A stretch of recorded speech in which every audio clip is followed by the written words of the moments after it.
La ley de tensiones o mallas y la ley de corrientes o nodos de Kirchhoff son todo lo que se necesita para resolver una amplia variedad de problemas de circuitos eléctricos.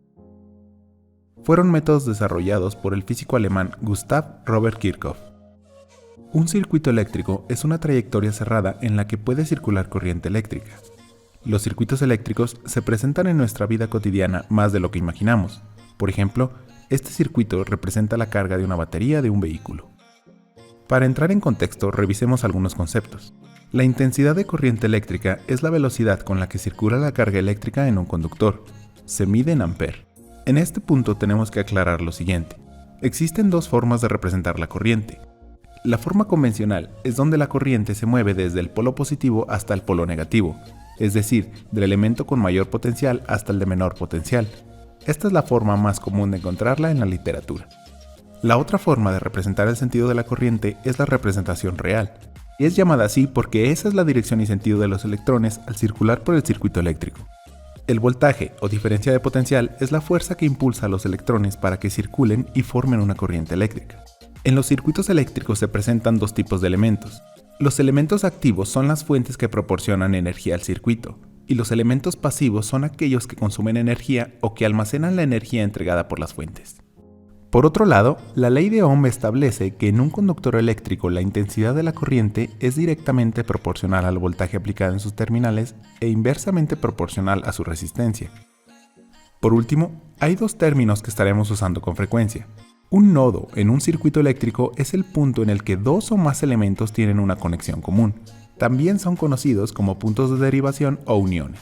Es importante distinguir que los nodos no siempre aparecerán de manera puntual en un circuito, sino que también se pueden encontrar de manera extendida. Finalmente, una malla es cualquier trayectoria cerrada de conducción en un circuito eléctrico. También son conocidas como espiras. La ley de corriente de Kirchhoff, o ley de Kirchhoff de los nodos, establece que la suma algebraica de las corrientes en cualquier nodo es igual a cero. Se basa en la conservación de la carga eléctrica. En un nodo no se puede acumular carga eléctrica, por lo que la carga total que entra al nodo por unidad de tiempo debe ser igual a la carga total que sale por unidad de tiempo, es decir, corriente. Por otro lado, la ley de tensiones de Kirchhoff o ley de Kirchhoff de las mallas se fundamenta en el principio de la conservación de la energía y establece que la suma algebraica de las diferencias de potencial en cualquier malla debe ser igual a cero. En otras palabras, quiere decir que en una trayectoria cerrada de un circuito eléctrico, la suma de voltajes aplicados es igual a la suma de voltajes consumidos. Pongamos en práctica estas reglas con un ejemplo. En este circuito, las dos fuentes de voltaje actúan como elementos activos y las resistencias como elementos pasivos. Se conoce el valor de las resistencias, el de una de las fuentes y la polaridad y corriente que pasa a través de una de las resistencias. El objetivo es encontrar el valor de la fuente ε1 y las corrientes en las resistencias R1 y R2. El primer paso es identificar las mallas y nodos presentes en el circuito, asignándoles un número o letra para identificarlas. En este caso encontramos las mallas 1, 2 y 3, y a cada una se les asigna un sentido arbitrario. Y de igual forma identificamos los nodos A y B. Enseguida se debe identificar la polaridad de los elementos pasivos, considerando la polaridad de los elementos activos cercanos, resultando de la siguiente manera. De acuerdo a esta polaridad y a la representación de la corriente convencional, se determina el sentido de la corriente en estos elementos. Iniciemos con el análisis aplicando la ley de tensión de Kirchhoff en la malla 1. Para expresar los voltajes de los elementos en la malla, se debe respetar el sentido propuesto de la misma. Para el primer elemento es el voltaje en la resistencia 1. La malla entra por la parte positiva del elemento, por lo que la expresamos de esa manera. Siguiendo el recorrido, enseguida tenemos el valor del voltaje en la resistencia 3, y dado que en el recorrido la malla también entra por la parte positiva, lo expresamos de la misma manera. Continuando el recorrido de la malla, entra por la parte negativa de la fuente, por lo que ésta se expresa de forma negativa. Una vez terminado el recorrido de la malla, la expresión se iguala a cero. Aplicando la ley de Ohm, los voltajes se expresan con valores de corriente y resistencia. Algunos de estos valores son conocidos, por lo que los sustituimos en la ecuación para obtener lo siguiente. Realizando la operación de 4 A por 5 ohms obtenemos 20 volts.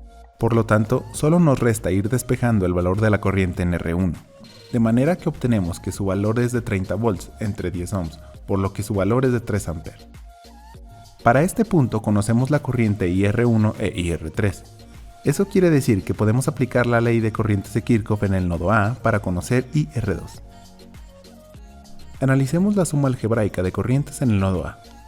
En primer lugar, la corriente IR1 se expresa de manera positiva ya que está entrando al nodo.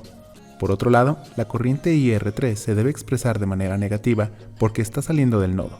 Y por último, la corriente IR2 se debe expresar de manera positiva pues también entra al nodo. Cuando se termina la sumatoria de corrientes debe ser igualada a 0.